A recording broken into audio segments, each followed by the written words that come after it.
Graça e paz, irmãos e irmãs, sejam todos bem-vindos, bem-vindas para mais um bate-papo bíblico, para mais uma leitura comunitária do Evangelho de Marcos, nessa jornada edificante de conhecimento, de graça de Deus sobre nós, nos conduzindo nessa leitura que tem sido muito agradável. E hoje estou eu e nosso querido pastor envelhecido, 44 anos nas costas, que acabamos de celebrar.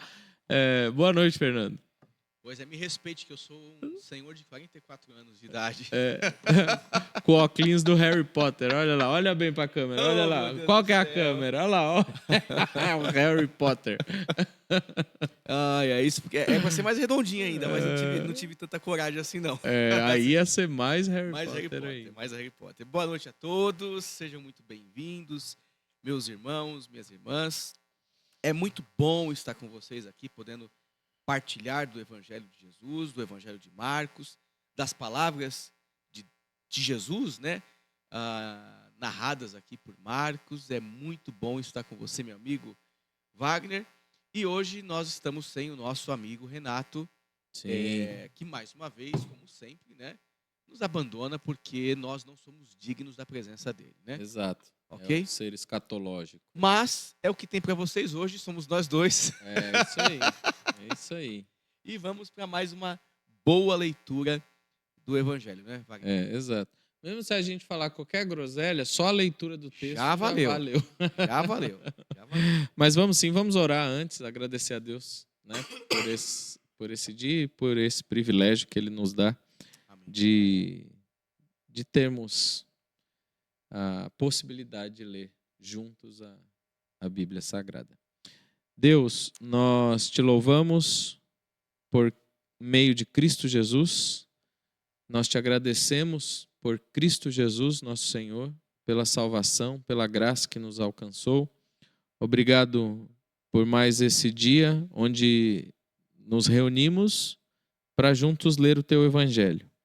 Pedimos o sopro do teu Espírito sobre nós, conduza-nos na reflexão, que sejamos edificados por meio da tua palavra, que os nossos irmãos e irmãs que nos ouvirão sejam também edificados para a glória do teu nome.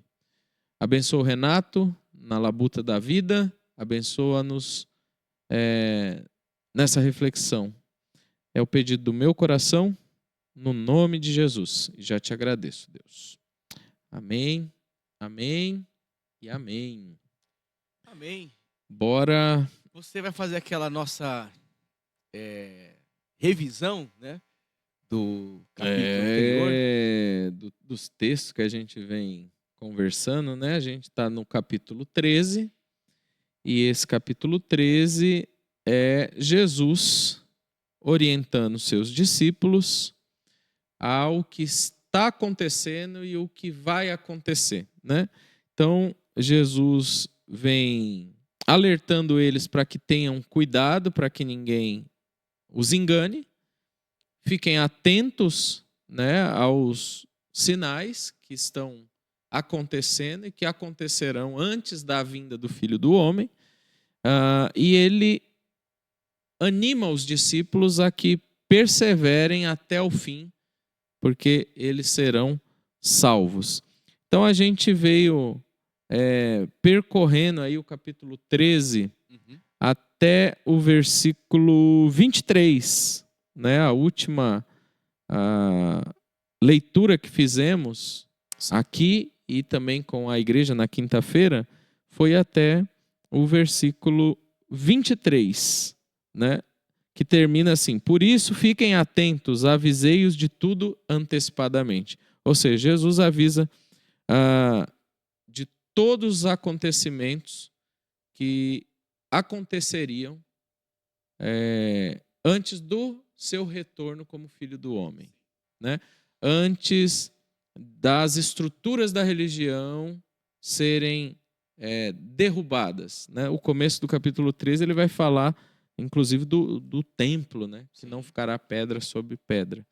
E o desfecho, né, do capítulo 13 de Marcos é a conclusão disso, né? Jesus vai recorrer ao profeta Isaías, numa das citações, vai falar algumas coisinhas que nós vamos ler aqui, nós vamos destrinchar um pouquinho e avançar um pouquinho na leitura do capítulo 13. Aliás, nós encerraremos o capítulo 13 hoje com a graça de Deus. Aleluia, aleluia. Posso ouvir um glória aí, quem está em casa? Glória. Amém, né? E aí, então, eu convido você a ouvir, a acessar, a abrir sua Bíblia e ler junto com a gente aqui, capítulo 13, do versículo 24 em diante. Sim. O texto diz o seguinte: mas naqueles dias, após aquela tribulação, o sol escurecerá e a lua não dará a sua luz. As estrelas cairão do céu e os poderes celestes serão abalados. Então se verá o Filho do Homem vindo nas nuvens com grande poder e glória. E ele enviará os seus anjos e reunirá os seus eleitos dos quatro ventos, dos confins da terra até os confins do céu. Aprendam a lição da figueira. Quando seus ramos se renovam e suas folhas começam a brotar, vocês sabem que o verão está próximo.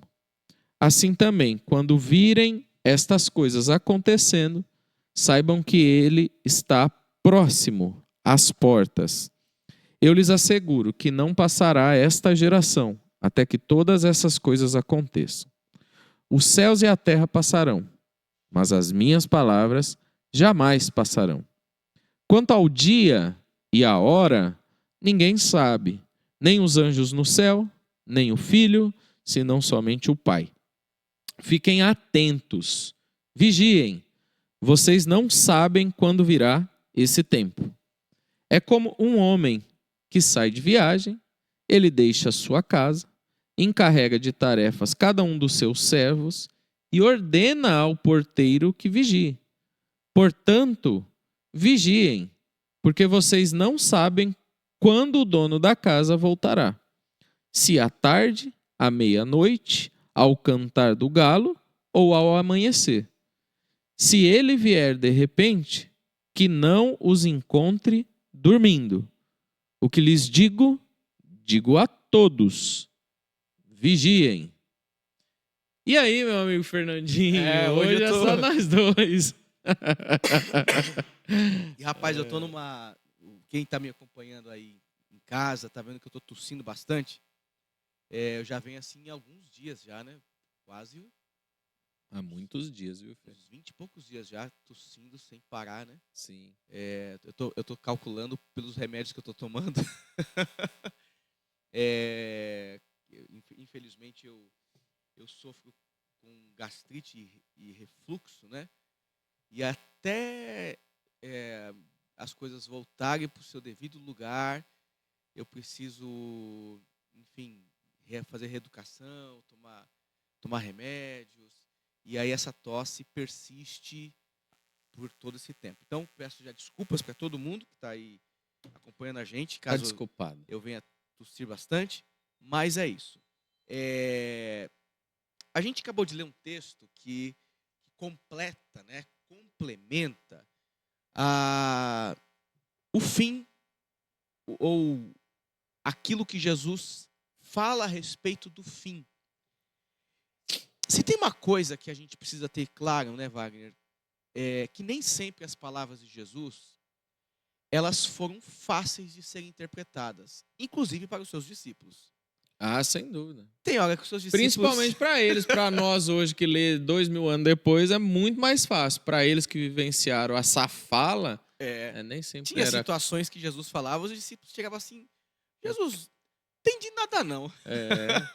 Se tivesse um meio nordestino lá, oxe, Jesus, não entendi nada não. Só que isso é uma verdade, até porque realmente as palavras de Jesus, elas pertencem a um tempo que tinha sua interpretação natural, e existem coisas que Jesus falava por simbolismos, por parábolas, né? Sim. Uma linguagem que nós chamamos de linguagem escatológica, linguagem profética, existe o profetismo bíblico e ele é real na história salvífica e na história da humanidade e do povo de Deus. As profecias ou os ditos do Senhor, né, são palavras que o Senhor diz antecipadamente de coisas que aconteceriam no futuro, que nem sempre as pessoas estavam atentas, ou melhor dizendo, nem sempre as pessoas compreendiam o que de fato essas palavras queriam dizer. Então, essa é uma sessão em que as palavras de Jesus são ditas e existe a sua complexidade para a sua interpretação.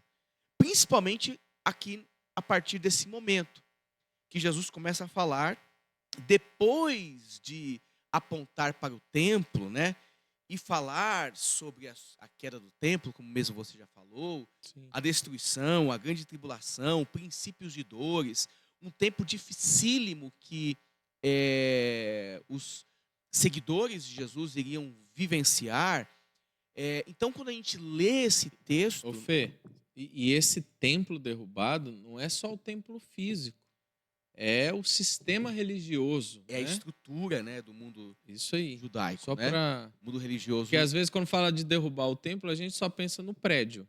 Não. É um símbolo, né? É isso aí. O templo em si, ele representava muito mais do que ele fazia. Acho que essa fala é bem importante. O templo em si, ele representava muito mais do que ele fazia. Porque ele representava uma justiça, ele não fazia justiça, né? Sim. Ele representava o encontro dos imigrantes ou dos pobres, das viúvas. Era um lugar em que as leis eram de certa forma, lidas e relidas, os salmos eram cantados. Então, havia uma religiosidade que apontava para a presença de Deus e que resultava na prática desses homens e mulheres, só que, na verdade, eles estavam para além disto, né? Quer dizer, estava aquém disto, né? Estava aquém de tudo isso. Então, as palavras de Jesus são palavras, por vezes, difíceis. E ele começa, então, dizendo, olha, naqueles dias, né? Naqueles dias, após... E aí o texto continua, né? Após a referida tribulação, que dias são esses? E a gente tem, então, nós temos aqui várias possibilidades. Sim. Muitas possibilidades. E interpretar ou falar de escatologia é um campo sempre tenso e difícil de transitar, porque existem muitas escolas, existem muitas vertentes, e a nossa escolha aqui, como vocês já têm acompanhado a gente, não é teologar de maneira a nós nos distanciarmos do contexto imediato e de uma reflexão pastoral para os nossos tempos.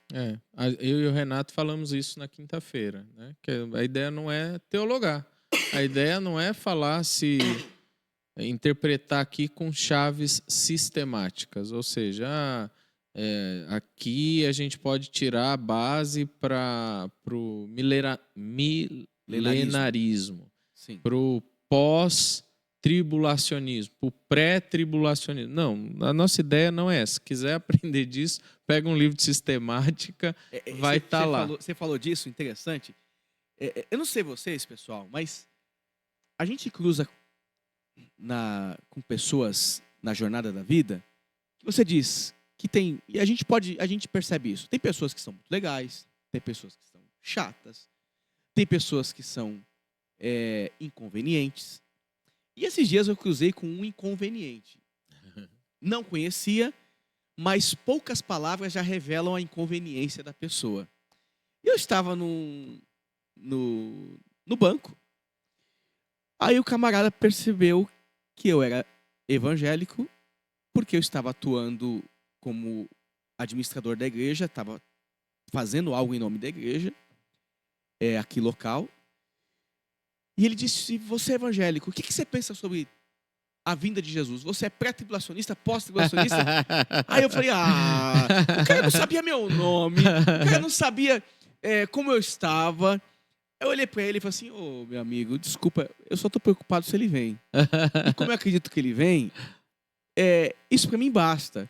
Se é antes, se é depois, essas brigas teológicas, da teologia sistemática e essa visão, muitas visões escatológicas, elas servem para debates para sustentar quem está certo e quem está errado por um versículo ou por outro versículo. São debates incansáveis, né? Mas uma coisa que esse texto aqui nos mostra, Wagner, que acho que isso, quando eu li, eu falei, cara, olha, isso aqui isso aqui é de Deus. Isso aqui é bonito. Porque o texto vai dizer assim, após a referida tribulação, o sol escurecerá, a lua não dará a sua luz. Claridade, as estrelas cairão do firmamento e os poderes dos céus serão abalados. Quando eu li isso aqui, eu pensei só uma coisa. Deus tem todo o poder mesmo, hein? A gente falou isso aí também. Eu não estava aqui, tá, gente? Não. Então, ó, o Senhor está dizendo... A gente falou sobre esse controle de Deus, cara. Ou seja, me parece que é Deus que encerra as funções de todas as coisas. É Deus que diz para que serve uma estrela e é Ele que encerra a função dessa estrela. Segundo o texto aqui, Deus tem todo o poder nos céus e na terra. Sim. E Fê, como essa... Enquanto você fala aí, o meu diretor ali está inquieto, ele está pedindo para mim fazer algo. Continua falando aí que eu tô com você, tá? Sim, vai continua lá. Aí, continua aí. Vai em paz, vai com Deus. Só muda a câmera ali, né? Por favor, ali, senão diretor. Senão fica ruim aqui para mim, né? Vai lá. Mas, então, Fê, agora eu vou falar mais direcionado para o pessoal que está nos ouvindo, né? Mas, como é um texto escatológico, sim, na fala de Jesus, no sermão aqui de Jesus, no ensinamento de Jesus aos seus discípulos, tem uma linguagem parabólica também, figurada, né? E o sol, a lua, as estrelas, tinha também a ideia das lideranças religiosas, assim, era símbolo das lideranças religiosas. E como o contexto é de queda do sistema religioso, do templo, essa linguagem também é figurada. Por mais que a gente olhe para ele, aliás, não é por mais, mas também como esse Deus que tem todo o domínio, todo o governo da criação, é também uma linguagem figurada dessa ruína, porque o sol escurecerá, ou seja, vai perder a função esse sistema religioso operante hoje. Né? A lua não vai dar luz. Por quê? Porque o templo já deixou de ser luz, de apontar para Deus. Né? Então tem todo um significado também parabólico, figurativo. Né? E ele usa o profeta Isaías. Essa citação é de Isaías capítulo 13. 13, isso mesmo. Onde lá Isaías anuncia isso também, mas não em relação ao templo de Jerusalém, mas em relação ao Império Babilônico. Então, quando a gente lê assim, mas naqueles dias após aquela tribulação, ou seja, Jesus vem dar uma solução. Né? Aí abrindo parênteses. O que é legal da gente ver nas entrelinhas desse texto também, né? De que em toda tribulação humana, minha, sua, individual, coletiva, para aqueles que creem em Jesus, sempre há conforto, sempre há salvação, sempre há a intervenção do Filho do Homem. Sim. Né? Perdão. Não, pode falar. Não, o que eu ia dizer é que aqui, nesse momento, quando Jesus fala naqueles dias, nos dias em que o templo vai cair. E aí a gente faz aquela leitura, né? A escrita de Marcos é lá de 60, 70. Então, será que na escrita eles já não estavam vivendo tudo isso? A queda do templo, Jerusalém pegando fogo, né? Então, naqueles dias, após essa tribulação, vai haver o atravessamento, o socorro do Filho do Homem. Eu sei que o que eu vou falar agora talvez não seja sustentado pela teologia, e principalmente numa visão parabólica, como você disse agora do texto, eu esteja indo na contramão, o que eu vou dizer agora. Porque quando você fala também de uma presença aqui de indicadores de um sistema babilônico, de um sistema romano, de cultos e crenças, de estabelecimento de poderes, quem de fato tem o poder, quem de fato tem a autoridade, eu não consigo não me lembrar e não fazer um link com Gênesis, quando Deus cria todas as coisas. Não vamos entrar aqui na questão da narrativa de Gênesis ser uma narrativa... Obrigado, Dalton. Hoje a gente está se dividindo em... Eu ia começar a fazer mímica, assim. Você ia falar e eu ia...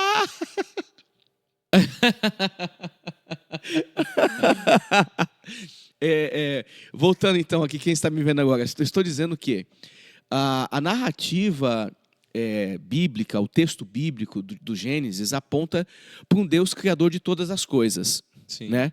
A gente crê que Deus é esse ser todo-poderoso que se revela e se auto-revela, né?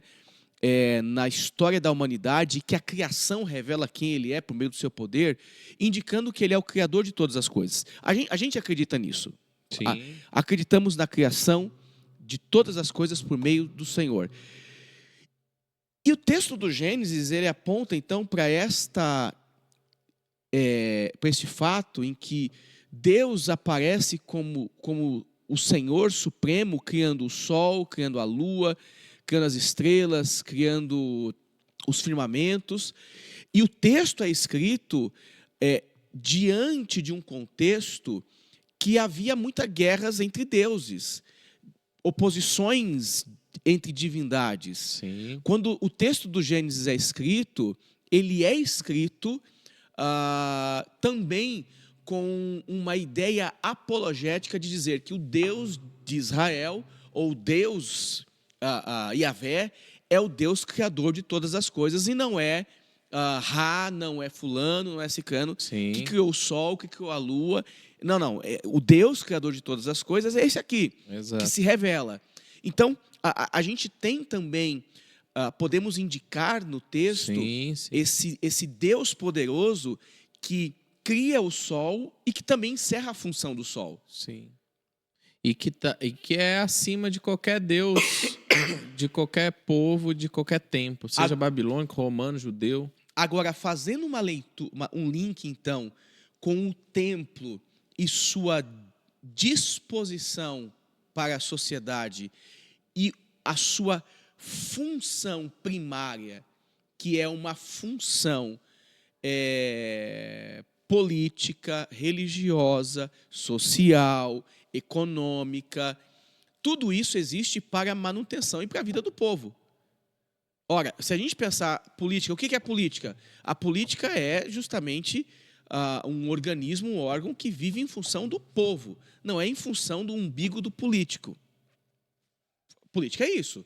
Os políticos foram levantados para militar ou legislar em função do povo, das necessidades do povo. O templo foi criado primariamente para essa necessidade de culto a Deus, mas para fazer com que o povo pudesse alcançar esse ambiente de culto. E aí existe todo o restante, que é a questão social, que é a questão de leis e daí por diante. Então é um espaço falido, é um espaço que perdeu o seu sentido.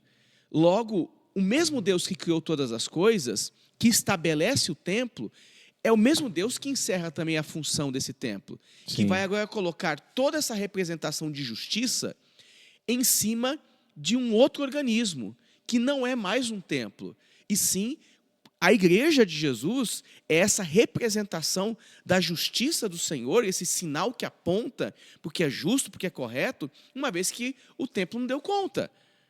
O templo não é mais esse espaço que dá conta disto. Sim. Então, a gente pode pensar nessa visão parabólica. Percebe quantas possibilidades de... Sim. Aplica a outros deuses como aplica ao sistema religioso. Exato. Operante.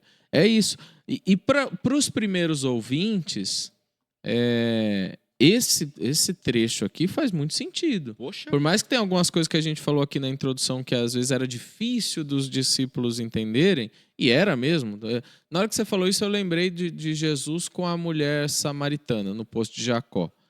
Tem uma hora lá no diálogo que Jesus fala assim para os discípulos, né? Já depois, um pouquinho depois do diálogo com a mulher vai para Samaria, evangeliza os conterrâneos dela. Uhum. Aí chega os discípulos e Jesus fala alguma coisa assim para eles. A comida que eu vou comer, vocês não podem comer. Ih, entendi nada. Aí um vira pro outro e fala assim, ué, será que trouxeram comida para ele? Ó que os caras... Então, tinha momentos que eles não entendiam bolufas.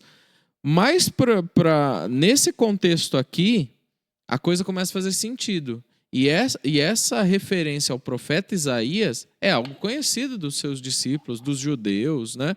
Por quê? Porque é o profeta Isaías, né? Então, eles sabem as referências, né? É uma mensagem escatológica, e a gente pode lembrar de Apocalipse, que tem toda uma mensagem subliminar, assim, subliminar para nós, né?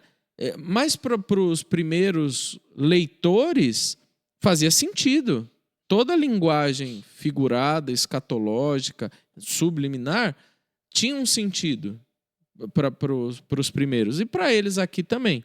E aí a sequência do texto vai dizer o seguinte: então se verá o Filho do Homem, vindo nas nuvens com grande poder e glória.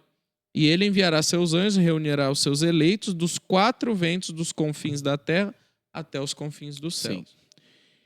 Isso já é para além, né? Já para além. Por isso que é uma leitura assim, para aqui e agora, para tempos que começam e se encerram, para impérios que começam e se encerram, para o sistema religioso que começou e Jesus encerra ele, porém, ele dá um salto. Opa! Independente dos tempos, vai chegar um dia que o Filho do Homem volta. Esse texto todo, né, Wagner, é um texto que eu estava pensando aqui, lendo o texto, ele parece que ele salta, ele vai para um tempo muito distante do futuro, no futuro, aí ele volta, ele vai, ele volta, ele vai, ele volta. Eu senti muito isso no texto, na leitura, porque a vinda do Filho do Homem nas nuvens não é um tempo que acontece no ano 70. Jesus não voltou nas nuvens. Jesus não voltou nas nuvens. Então ele está apontando ainda para um advento que acontecerá, que Paulo reforça isso em uma das suas epístolas, dizendo que ele vem, vindo ele nas nuvens, né? Tessalonicenses. Em Tessalonicenses, as palavras de Paulo indicam essa experiência escatológica aqui narrada por Marcos, né? Da esperança. Da esperança. Então, essa leitura que a gente está fazendo, Fê, eu vejo ela de uma forma muito saudável e edificante, porque ela não é amedrontadora. Tem gente que lê texto escatológico, profético, assim, impondo medo. Ou seja, vai ter muita desgraça, desgraça, Jesus vem. Né? Até desculpa, quando alguém fala assim... Desculpa, gente. Quando alguém fala assim, e Jesus disse, né? E quando vier o princípio acontecer isso, é só o princípio. Gente, desculpa, nós precisamos ler o texto com um pouco mais de equilíbrio. O princípio das dores. Se a gente observar, o texto fala de terremotos. Quer dizer que só houve terremotos no nosso tempo? Vixe, tem a história inteira da humanidade. No ano 15, a cidade de Colossos foi destruída. O império reconstrói uma vez, junto com a cidade de Herápolis, lá o pessoal da cidade de Efésios. E aí você tem aqui no contexto, segundo os registros históricos, que no ano 60, novamente a cidade de Colossos, por exemplo, é destruída por um grande terremoto que aconteceu naquela região do Vale do Rio Lico ali. E toda a região foi tão devastada que o Império não quis mais reconstruir a cidade como antes ele tinha feito. Ela já não era mais importante economicamente e politicamente como um dia ela já foi para o imperador César servindo aos exércitos romanos. Pensando nisso, Wagner, você tem naquele contexto, então, diversos relatos de terremotos, de catástrofes, de destruições que aconteceram naquela região. Sim, sim. E aí você vai dizer assim, ainda não é o fim, virão coisas piores. Tá doido. Cara, o que é pior do que a sua família inteira morrer e só você ficar? Desculpa, não tem nada pior do que isso. Não tem nada pior. Por isso que eu acho que tem tempos, né, Fê? Por mais que não tenha o cumprimento da volta do Filho do Homem de forma definitiva, onde todo olho verá, onde ele virá com poder e glória, há tempos determinados de começo e fim, impérios que se levantaram e que caíram, né? Que passaram que os cristãos e que as pessoas passaram pela tribulação. Então há tribulação sempre. É que a gente apontou ou aprendeu a apontar a tribulação sempre lá para frente. Sempre lá para a grande tribulação. E como algo terrível que vai acontecer, né? Algo terrível, meu Deus do céu, o espírito vai ser tirado e as pessoas vão tentar morrer e não vão conseguir morrer. Então, isso é o que a gente falou, nós não vamos entrar nessa seara, porque isso aí é tipo de leitura sistemática, é uma das... E a mais recente, que nasceu em 1800. Exatamente. Até 1800 ninguém lia assim. Aí chegou em 1800, começaram a ler nessa perspectiva dispensacionalista. Exatamente. Né? Vai fatiando os fatos, as eras. O que é um contrassenso, se você parar para pensar. Porque aqui, ó, a gente leu o versículo 32. Né? Eu estou dando um salto, mas a gente volta. Quanto ao dia e a hora, ninguém sabe. Então, esses recortes de vai ser assim, vai ser assado e blá, blá, blá, blá, blá, blá. Ninguém sabe. São tentativas de aproximar o texto à nossa realidade, a uma esperança para alguns, a medo para outros. Por isso que eu acredito que essa leitura mais pé no chão, histórica e escatológica, ou seja, histórico, porque está acontecendo o tempo todo. De tribulação, está acontecendo o tempo todo. Mas é escatológica por quê? Porque o Filho do Homem ainda não veio nesse seu poder e glória, não mandou os anjos reunir ninguém ainda, né? Mas isso vai acontecer. E vai ser gente de todo canto, ou seja, não é só do cubículo Israel, não é só do Oriente Médio, mas é do mundo inteiro, né? Que é a expansão do Evangelho de Jesus. E a sequência, então, do texto, de certa forma... Manda ver, vai para a figueira. Ela mostra, então, que existe um outro simbolismo, que é o simbolismo da figueira, né? Que retrata justamente a chegada do verão. O texto quer dizer isso, né? Porque quando o texto fala assim, aprendam, pois, a parábola da figueira. O que tem a ensinar a parábola da figueira? O que representa a figueira? Quando já os ramos se renovam e as folhas brotam, vocês sabem que o verão está próximo. Ou seja, quando existe essa experiência de renovação, os seus ramos estão se renovando, significa que entrou num outro período, num período do verão. É uma nova experiência. Quem é esta figueira aqui, Wagner? Quem é a figueira, Wagner, aqui nesse texto? A gente olha para Israel, né? Exatamente. A gente olha para Israel. E aí alguns vão colocar assim, poxa, quando aconteceu um monte de bagaceira, tragédia lá, tragédia, quer dizer então que chegou o tempo do verão, porque a figueira aqui é Israel. Ok, eu posso interpretar assim como Israel, de fato. Porém, o texto continua, né? Assim também vocês, quando virem acontecer estas coisas, saibam que está próximo às portas. Aí você tem novamente um retorno de algumas questões que você pode interpretar como está próximo às portas.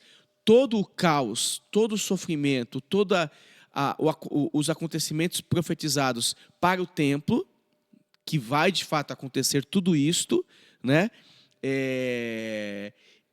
Ou você está de fato dizendo, olhando para Jesus no seu retorno eminente a respeito dessa segunda vinda de Jesus, que é real segundo a fé e tradição cristã. Sim. Ok? Segundo a fé e tradição cristã. E é onde ninguém discute.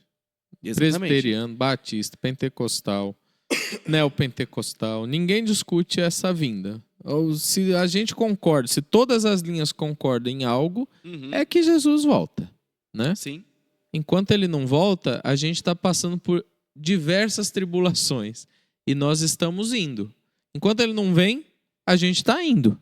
Agora, se a figueira ela é Israel, Wagner, de fato, só que o novo não é que existe um novo Israel no sentido de um novo povo, né? Deus sempre teve um povo, que foi seu povo escolhido, os seus filhos. E isso acontece desde a criação, desde a humanidade, ele sempre teve os seus filhos, o seu povo. Só que existiu um povo na história da humanidade que representou, de certa forma, a tradição e as leis que muitos deram as costas e eles mantiveram vivas, né? Essas tradições e leis, que foi o povo de Israel. Só que Jesus diz que o povo de Israel foi rejeitado e foi enxertado, colocado no lugar do povo de Israel, um organismo que é vivo, chamado igreja. Chamado igreja. Ele vem para ser os filhos adotivos, né, que foram colocados no lugar daqueles que rejeitaram toda a promessa. A igreja, então, é essa experiência de povo de Deus que se sustenta ao longo dos anos após o advento cruz do Calvário. Ponto. Então, você pode olhar para esse texto e pensar também que ele está indicando agora que a figueira, que é justamente esse Israel, que deu as costas e agora vem o verão, esse período histórico que não se encerra com esta grande tribulação vivida por Jerusalém, ela está sendo vivida e revelará o Filho do Homem, e revelará Jesus vindo nos céus. Então, ao longo da história, que não pode ser contabilizada ou reduzida a dias, e sim a um período que não se determina qual é esse período, que é isso que o texto está querendo dizer, que é 1000 dias, 1000 anos, 2000 anos, não sabemos. Mas o fato é que a gente está vivendo esse verãozão já há bastante tempo e Jesus vai vir, e quando ele vir, ele virá sobre as nuvens, em glória. Isso aí, amém. Amém. Agora temos a sequência, né? Sim, eu acho que a gente encerra aqui na nossa leitura até o versículo 31. Porque depois ele fala, eu lhes asseguro que não passará essa geração até que todas as coisas aconteçam, os céus e a terra passarão, mas minhas palavras jamais passarão. Então, aí ao ler esse texto, desculpa, eu estou tomando a sua palavra, Wagner. Não. Cara, Geração. quando eu lia esse texto, eu pensei comigo também.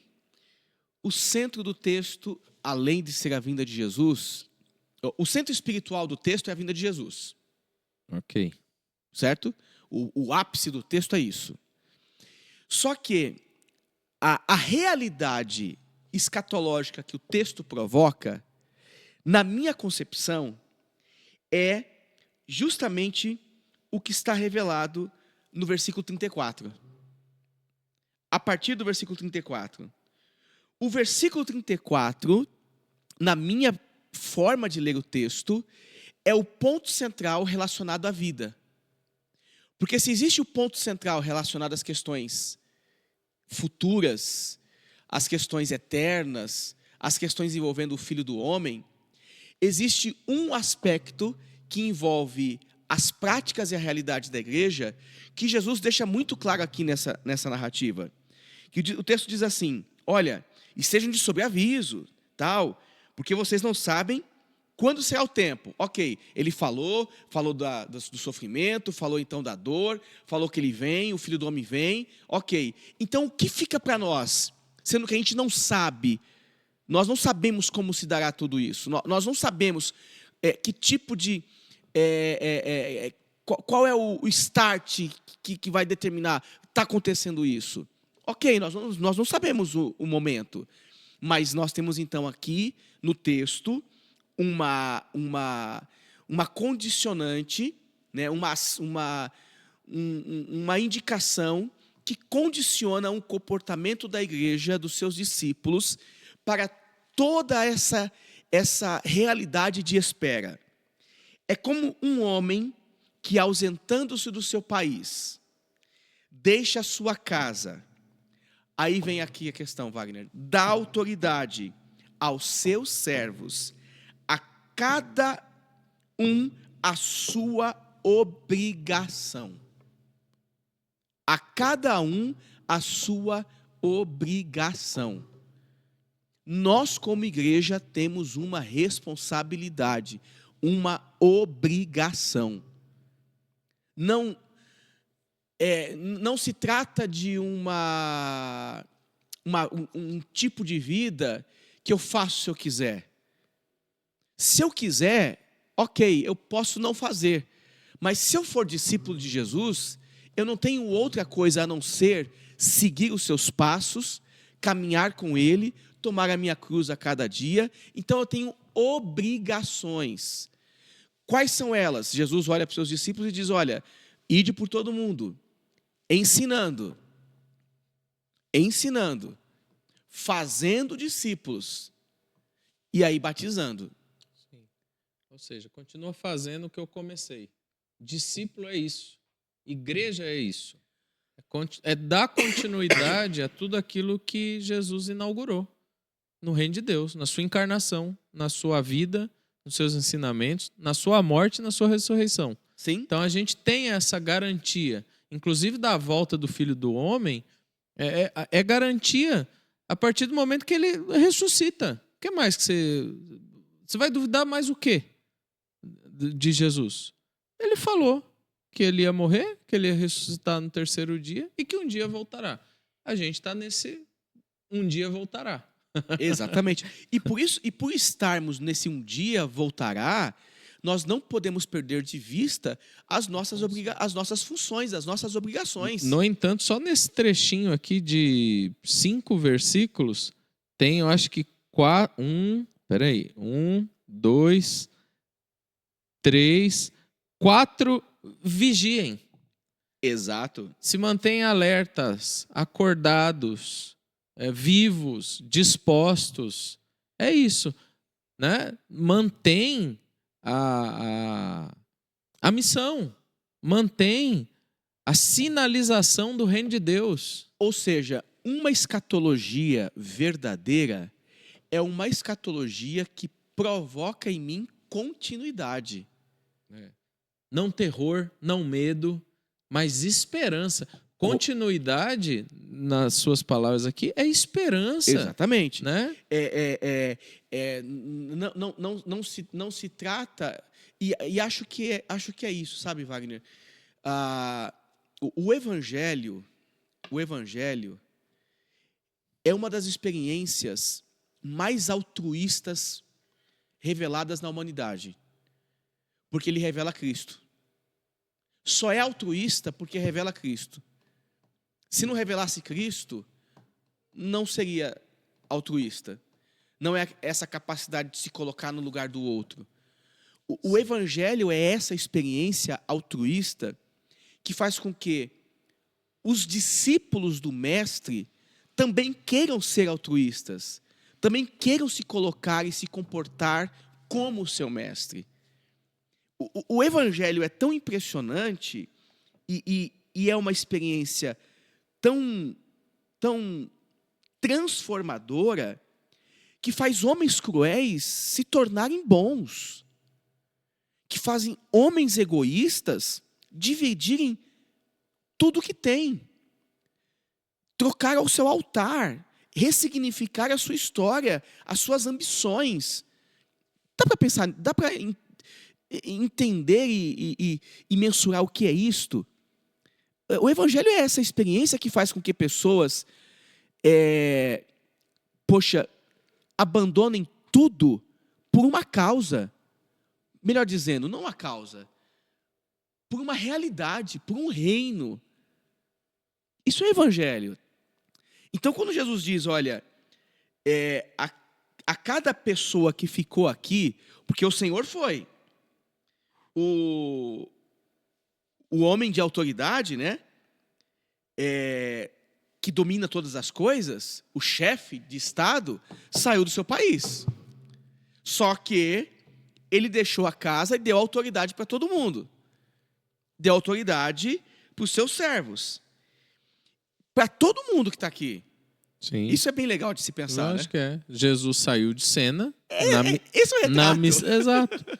Mas ele deixou funções aos seus discípulos. E esses discípulos não são só os 12. Não. É nós, é a igreja. A igreja tem essa função de se manter vigilante, de se manter alerta, de se manter expandindo a tenda do reino de Deus. Exatamente. É isso. Por isso, os alertas de Jesus. Estejam vigilantes. Vigiem. Porque há muitas distrações na vida. Há muitos atravessamentos na vida que fazem com que muitas pessoas abandonem a caminhada cristã, né? E por isso que você tem a necessidade, sabe, o texto... Aí eu pensando com as minhas muitas ideias malucas, por que o texto fala assim, olha, cada um tem sua obrigação, né? Deu autoridade aos servos, cada um tem a sua obrigação, só que ao porteiro ordena que vigie. Qual é a função desse porteiro aqui? O que o porteiro faz? O porteiro anuncia a chegada, ele abre o portão, né? E aí você fazendo a relação com os falsos cristos, os falsos profetas, os falsos que viriam falando em nome de Jesus, a igreja precisa estar atenta, e existe aquele grupo de pessoas responsável dentro da comunidade, do grupo de Jesus, que vai levantar a bandeira dizendo, opa, gente, cuidado com o que está entrando aqui. Gente, cuidado com o que você está ouvindo. Cuidado com o que a gente está fazendo aqui. Sempre tem que ter os santos profetas do Senhor que anunciam, né? A revelação, os ditos de Deus, para colocar a gente no seu devido eixo. A gente precisa disso. Sim. Então, eu tenho para mim que esse trecho aqui, Wagner, é o centro que fica para a igreja, porque ele é um movimento da esperança que produz a escatologia. A escatologia produz uma esperança da vinda de Jesus, só que ela não é uma esperança que me deixa estagnado em uma expectativa. Eu não fico dentro de uma casa esperando, ele vem. Ah, tá vindo, hein? Troca de canal aí de televisão, que eu estou esperando ele vir. Não, é o contrário. É uma esperança que me coloca em um contexto de responsabilidades, porque eu sou servo, não sou senhor, Sim. que fiquei debaixo responsável da autoridade dele e responsável para atuar. E aí a gente tem que responder isso para nós, né? De que maneira nós estamos aguardando a vinda de Jesus? Um dos alertas é, se ele vier de repente, que não os encontre dormindo. A gente, como discípulo de Jesus, tem esperança do verbo esperançar, né? Trabalhando, vivendo, indo, né? Sempre aí no gerúndio, fazendo. Não é esperança do verbo esperar. Não. Não é parar de braço cruzado, mas é trabalhando, é vivendo. Por isso que lá no começo eu disse, enquanto ele não vem, nós estamos indo com as ferramentas que ele nos deu, com as responsabilidades que ele nos deu, a gente continua essa marcha para a eternidade. Exatamente. Para adentrar o reino do Filho do Homem em sua plenitude.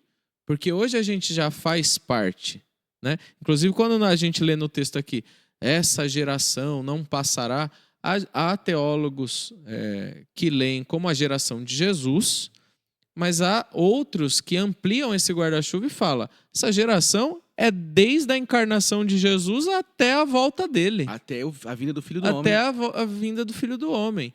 Eu prefiro essa. Eu também. Eu prefiro essa. Porque é isso. Porque aí você para de ficar marcando data aqui. Ah, se é essa geração, tem que ter uma explicação. Sim. Né? E, a geração começou lá e vai até a volta do Filho do Homem. Eu acho que é isso. Amém. E eu acho que a gente precisa continuar vigilantes. Essa é a palavra. Como porteiros bem instruídos aqui por Jesus. Essa é a palavra. Isso. Ó, dá uma boa reflexão isso aqui, hein? Tá, né? Ó. Você que é pregador, rapaz, ó, prega aí pra igreja. É isso, gente. Que Deus abençoe a todos vocês. Acho que o texto bíblico tem que fazer sentido para a vida, para a nossa caminhada. Não basta a gente ficar aqui só dizendo, mas vai ser isso, vai ser aquilo, vai ser aquilo outro. Apontava só para a estratosfera. Ele tem que fazer sentido para a vida. Aqui agora. E eu espero que assim esse texto faça sentido para todos nós. Amém. E que possamos, né, agir como servos, entendendo o nosso lugarzinho nesse canto de mundo aqui. Amém, mano. Vivemos aqui por dádiva e misericórdia de Deus com um objetivo.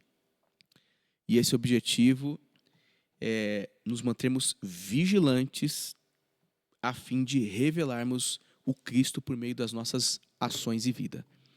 Amém. E para isso a gente tem que tanto viver como falar também. Tanto viver como falar. Testemunhar e falar, né? Tanto viver como falar. Uma coisa não está desassociada da outra. Quem vive o evangelho fala com a sua vida e fala também com suas palavras. Verdadeiramente, né? Porque tem gente que fala do evangelho, mas não conhece o evangelho, não conhece Jesus. Porque não vive com a sua vida. Exato. Não vive com a sua vida. Exato. É isso. Posso orar? Você deve. Senhor Jesus, obrigado pela leitura da sua palavra, por esse tempo de meditação, de reflexão. Obrigado. Ajuda-nos, Senhor, a mantermos firmes e vigilantes, Pai.